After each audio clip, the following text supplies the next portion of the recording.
Dopo il femminicidio di Trento, nuovo sconvolgente delitto a Palmanova, 35enne, si presenta alla polizia stradale: ho ucciso la mia ex, il cadavere è in macchina.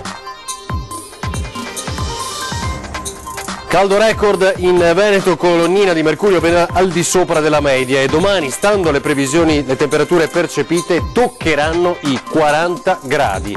Crisi economica e crack delle banche venete, oltre 4.000 le chiamate arrivate al numero antisuicidi istituito nel 2012 dalla Regione Veneto. Oggi tutti i dettagli. Nudisti in relax sul pontile di un hotel affacciato sul Canal Grande a Venezia, l'ennesima polemica. Intanto in piazza San Marco la nuova rissa tra abusivi. A Montebelluna ci sarebbe una banda specializzata in furti nelle abitazioni. Entrano in azione quando i proprietari sono fuori per partecipare a messe o rosari. Campomarzo, 24 ore di riflessioni dopo il Comitato per l'Ordine Pubblico. Il sindaco di Vicenza, Achille Variati, annuncia il suo cambio di rotta. Dice sì all'esercito nel capoluogo berico. Per 11 volte vincitrice del titolo mondiale di pattinaggio, l'atleta trevigiana Silvia Marangoni ha deciso di smettere, una scelta sofferta ma giusta, lascio da campionessa del mondo.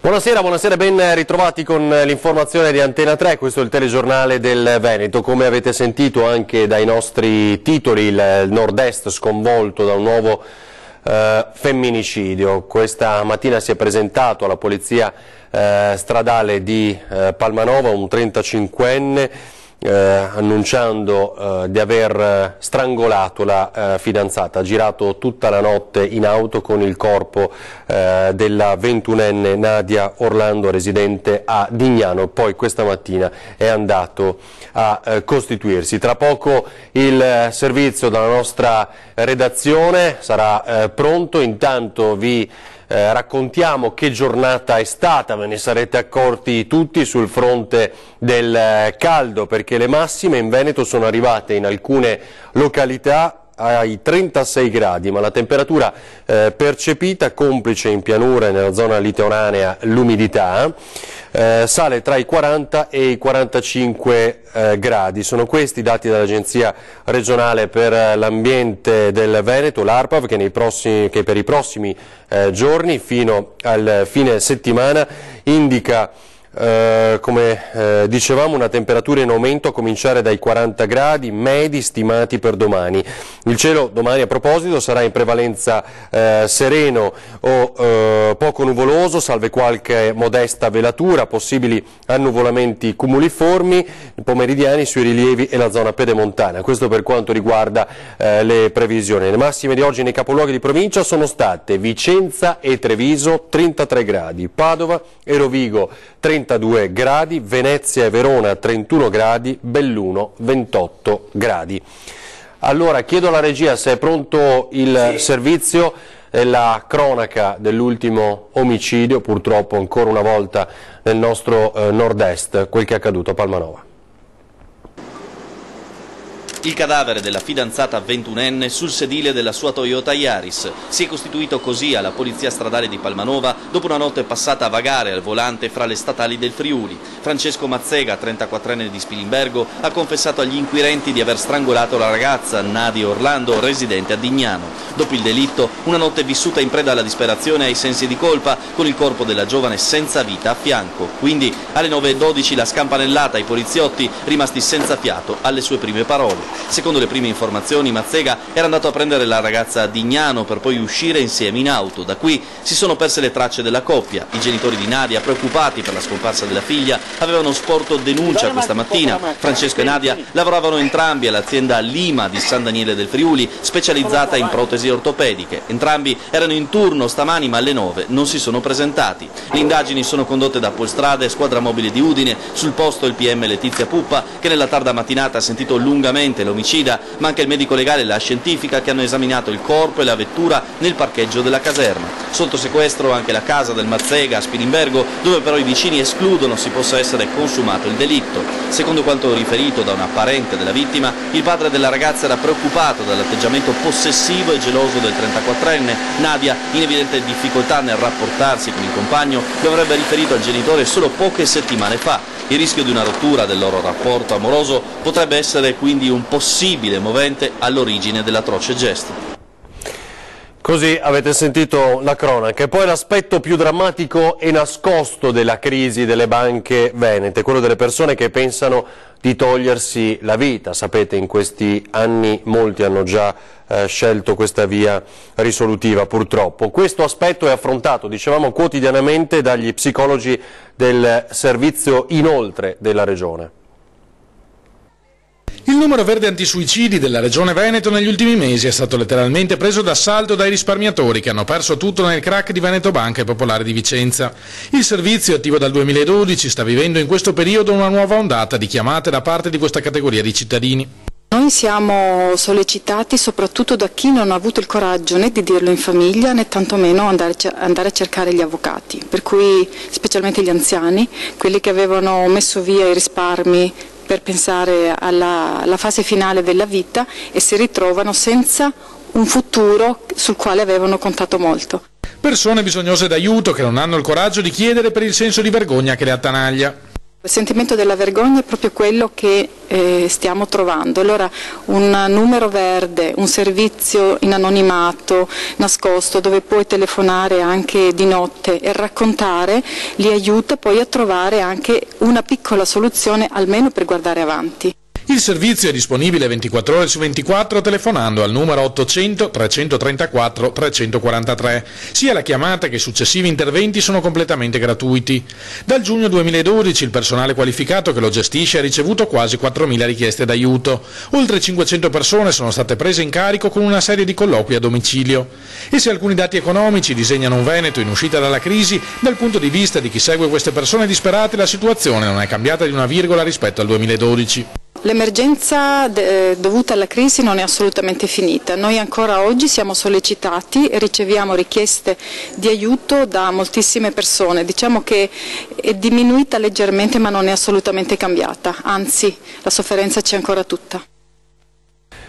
E poi l'incredibile a Venezia, quando un turista si imbatte in due nudisti stesi in relax sul pontile di un hotel affacciato sul Canal Grande. Intanto a Piazza San Marco, a 48 ore da quella vergognosa rissa tra abusivi, ce n'è stata un'altra.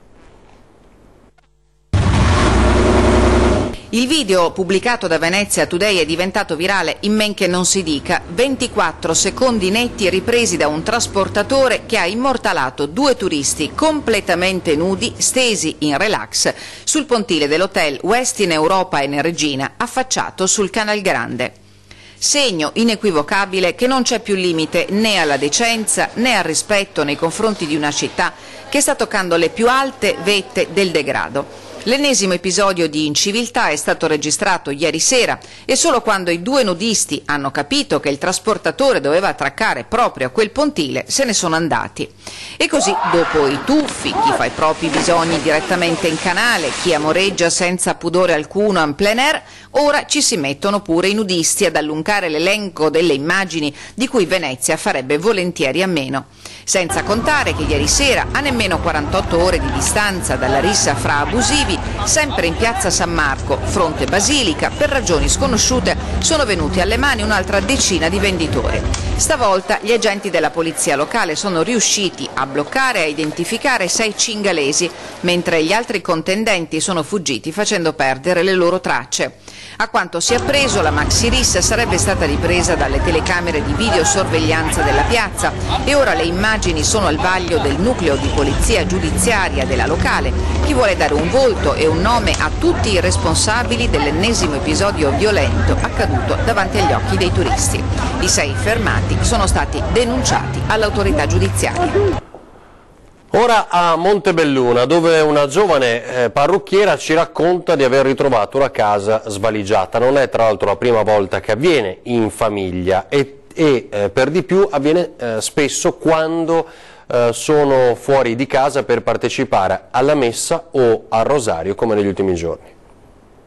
Casa svaligiata mentre con la figlioletta e i familiari sabato sera si trovava alla messa al capitello di Sant'Anna a Busta di Montebelluna. Una tradizione, racconta Michela Pivato, per lei e i suoi cari ritrovarsi a recitare il rosario soprattutto dopo la morte 2 anni fa della mamma e di uno zio.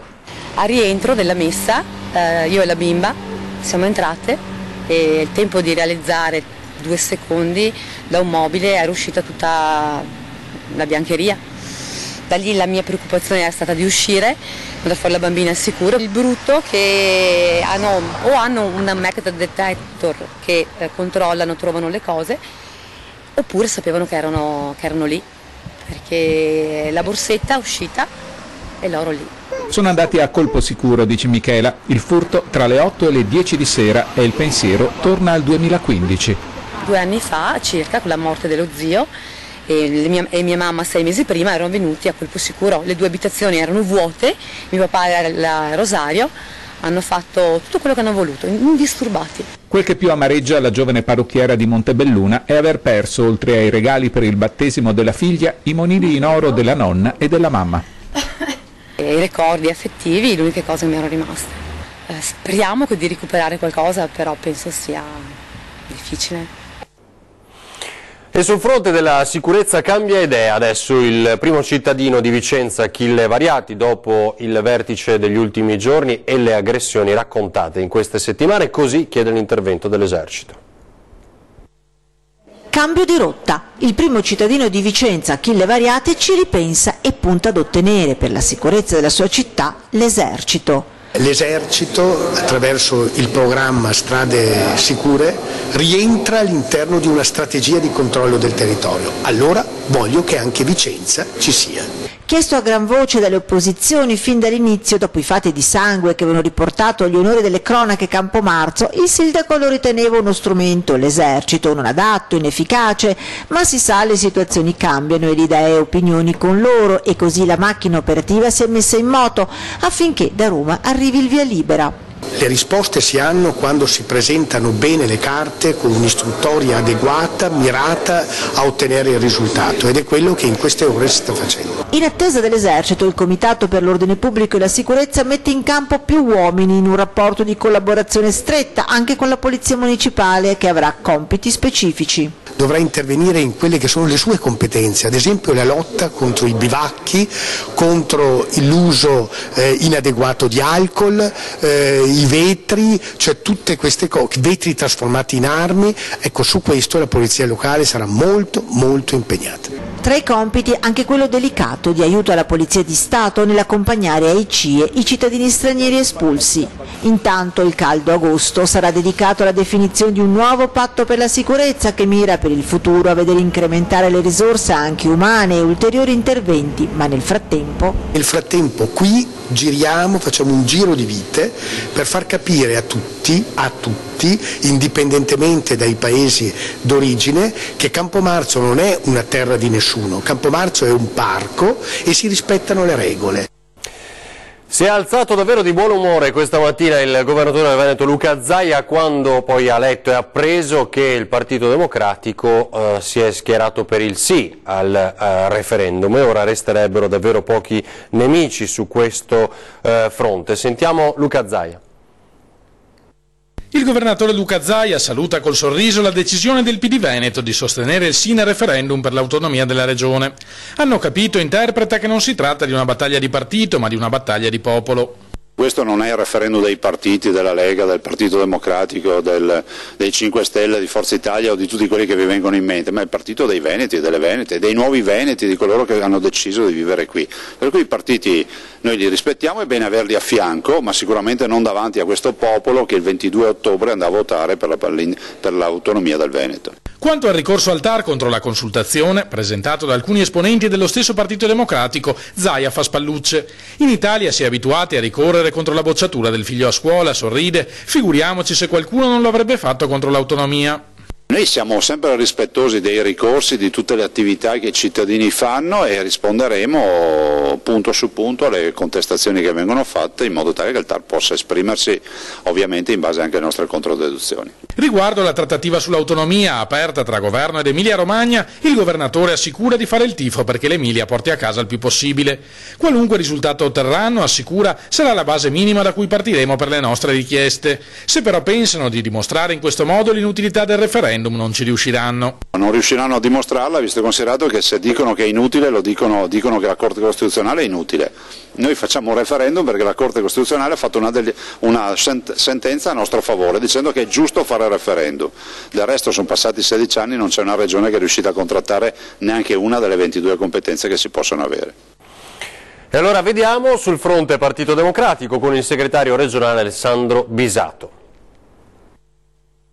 Dopo una dialettica interna che dà anche il senso di una bella vivacità, siamo arrivati a decidere che pur lasciando in parte libertà di voto, però il Partito Democratico determina un voto per il sì. Dopo una lunga riunione della segreteria regionale nella sede padovana, il PD rompe gli indugi al referendum per l'autonomia del 22 ottobre, i democratici voteranno sì. Alla fine è passata la linea del segretario Bisato, 27 voti a favore contro i 18 della linea dell'ala orlandiana che chiedeva la libertà di voto. Storicamente c'è un'inversione di rotta da parte del governatore del Veneto che torna sulle posizioni che il centro-sinistra aveva proposto fin dal 2001.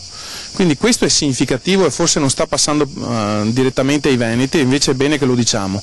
È la proposta di autonomia differenziata che aveva proposto il Partito Democratico e il centro-sinistra ancora un 10-15 anni fa. Tuttavia per il PD è un sì con qualche riserva. Non si parla di residuo fiscale, che non si parla di dare la specialità così come in Trentino Alto Adige, però detto questo, se andiamo alla sintesi e applichiamo correttamente l'articolo 116 della Costituzione, noi su quello ci ritroviamo, che parla di dare maggiore autonomia ai territori, in particolare ai municipi.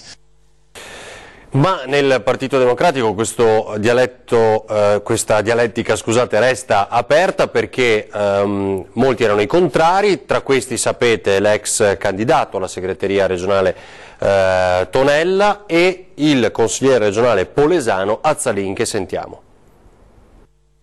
È un sì critico, come si suol dire, ovvero sia un ossimoro, qualcosa che non dice nulla e che a seguito di questo atteggiamento che definirei ondivago del Partito Democratico, che disorienta gli elettori, alla fine è stato deciso questo che si reputa, secondo me, fra virgolette, un male minore, ovvero un modo, direi, alquanto opportunista per seguire la vulgata prevalente dell'opinione pubblica.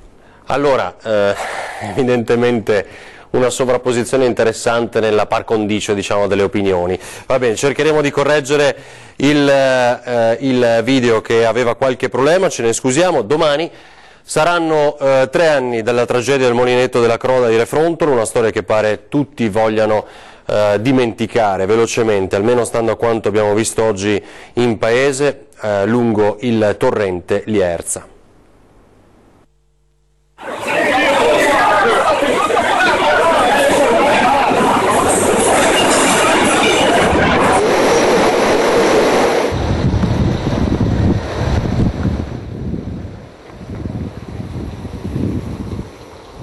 Immagini di una tragedia che a distanza di 3 anni pare tutti vogliano velocemente dimenticare. Gor del Muner, di fronte al mulinetto della Croda, sera del 2 agosto 2014. Sotto al tendone un centinaio di persone per una festa paesana dedicata agli uomini. Una bomba d'acqua, il torrente Lierza, che travolge tutto e tutti. Alla fine si conteranno 4 morti e 8 feriti. Poi i giorni del dolore, i funerali, la messa in sicurezza del corso d'acqua, la cerimonia dell'anno successivo per quella fetta di terra dove non ci sarà più nessuna festa.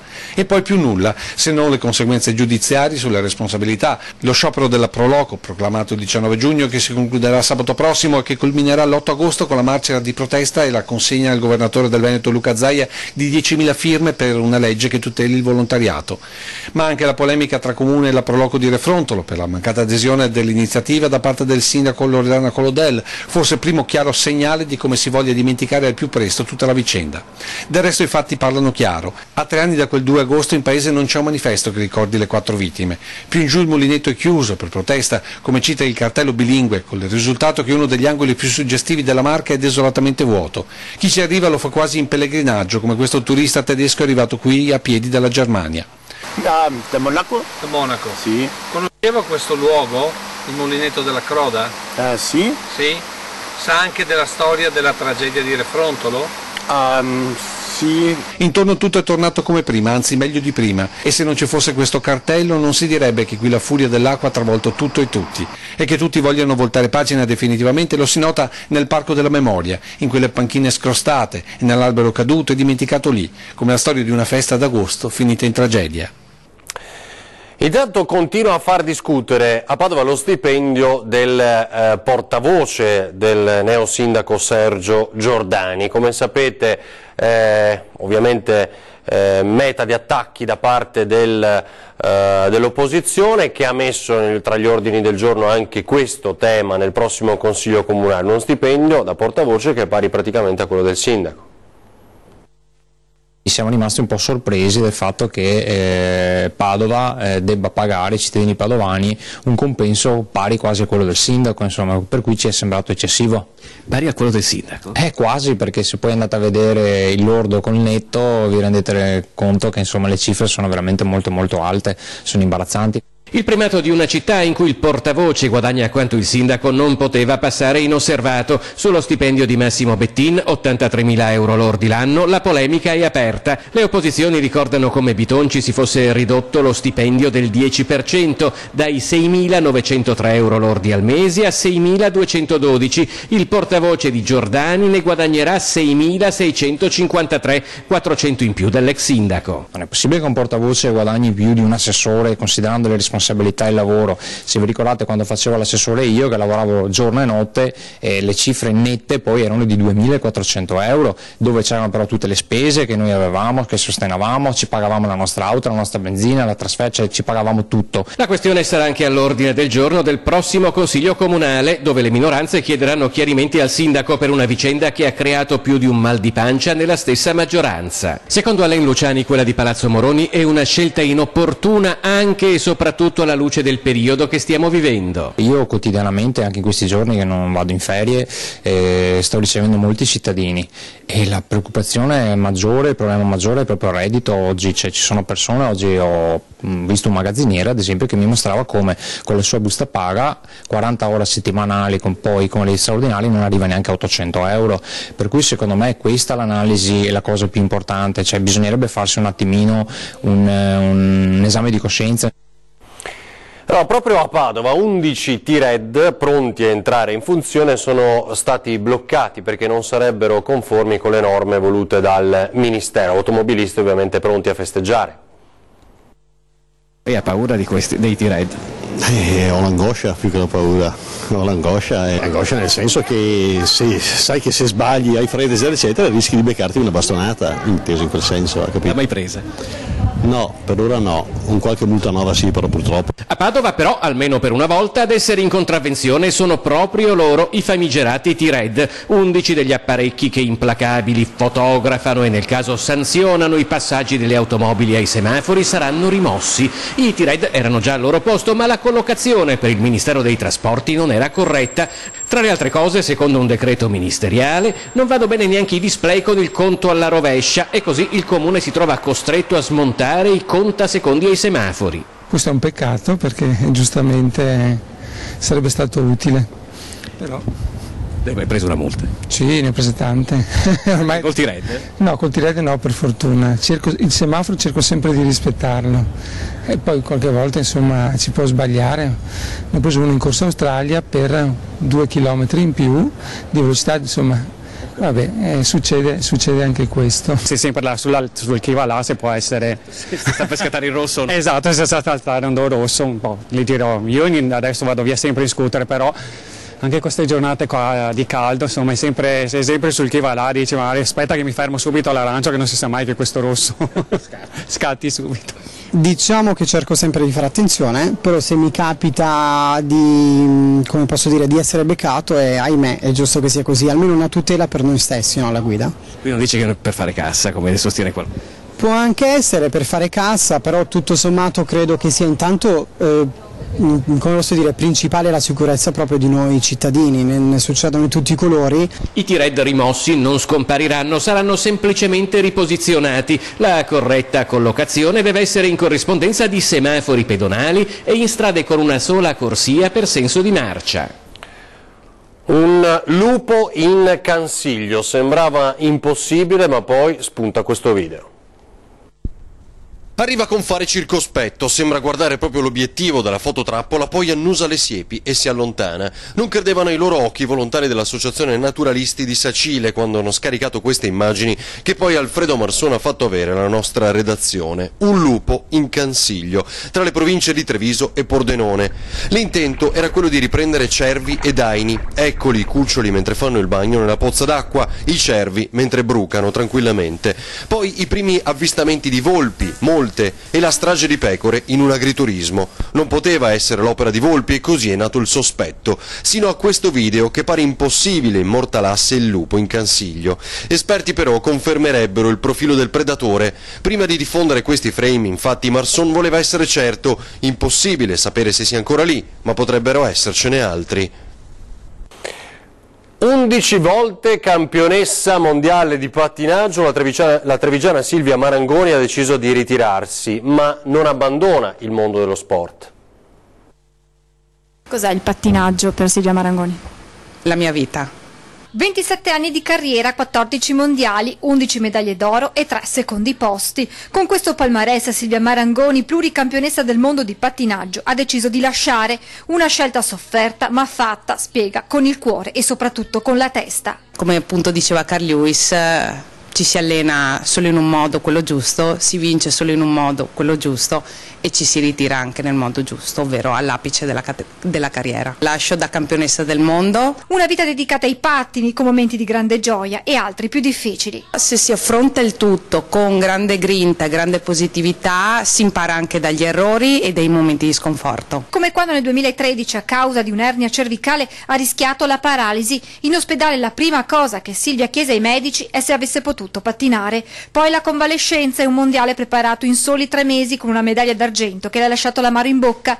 Il momento più bello? L'ultimo mondiale perché mi sono ripresa, secondo me, la medaglia d'oro che non avevo vinto nel 2014. Silvia ha portato in alto il nome del Veneto nello sport internazionale, come fatto nel nuoto dall'amica Federica Pellegrini, che ha scritto per lei la prefazione del suo libro. A cui sono legata perché comunque veneta come me.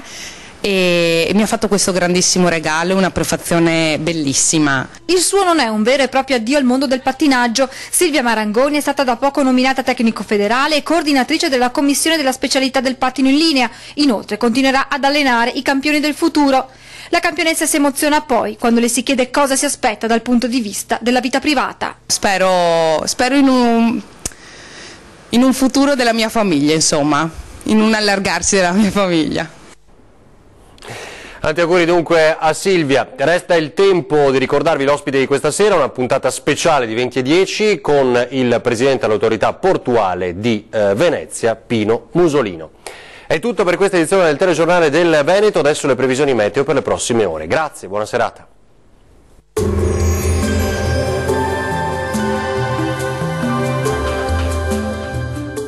Acqua Estate, annuale Venezia, il parco acquatico per famiglie e ragazzi. 8 piscine, idroscivoli, animazioni. Acqua Estate è annuale Venezia. Italia nell'infernale morsa dell'anticiclone Lucifero. Bellissima giornata caratterizzata dal sole ma anche molto calda. Nel dettaglio sul Veneto bel tempo soleggiato e stabile ovunque, salvo qualche velatura innocua sui rilievi del Veronese. Farà un caldo, come detto, davvero eccezionale, con temperature massime tra i 34 e i 40 gradi, ma punte frequenti anche di 41-42 gradi, minime sui 21-24 gradi circa. Spostiamoci ora a vedere la situazione del Friuli Venezia Giulia. Tanto sole e gran caldo su tutti i settori, anche sulla nostra regione. Temperature massime previste tra i 33 e i 38 gradi, minime sui 23-24 gradi circa. Concludiamo con uno sguardo alla situazione del Trentino Alto Adige. Anche qui persiste il tempo soleggiato e stabile su tutta la regione, possibile soltanto qualche raro temporale sui settori alpini più orientali. Molto caldo con temperature massime sui 37-40 gradi, minime intorno ai 21 gradi circa. Il mare sarà generalmente calmo, i venti deboli da nord-est. Dal meteo di Antenna 3 è tutto, grazie per l'attenzione e arrivederci al prossimo aggiornamento.